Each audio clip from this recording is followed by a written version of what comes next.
TFNN. Headline News Update.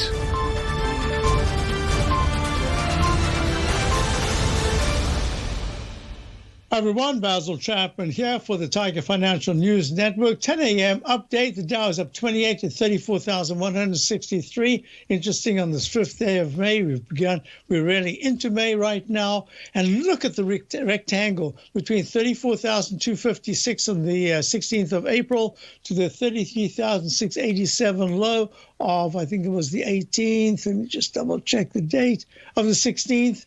How can it be? 16th? 20th.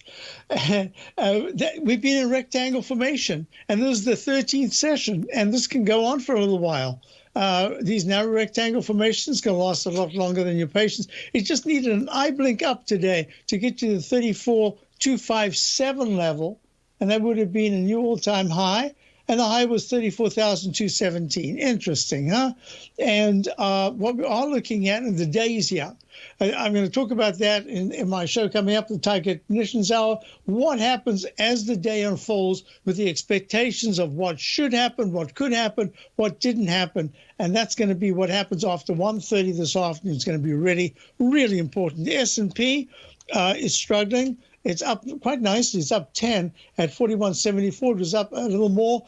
But I have to tell you, I'm looking at this pattern, and I suggest to you that if there is a move into, in the next, it's either today or tomorrow, into 41.55, and that holds for 60 minutes during the day, watch out, we will test yesterday's low. So it's really important that there's a push higher later today. Look at the QQQ, the NDX 100. It is up 79 cents at 330.92. Hasn't taken out yesterday's high. There was this big gap. I had to put a down arrow at a peak G. Remember, we were talking about the left side and the right side. The high at 342.23 on the, I think that was the 16th.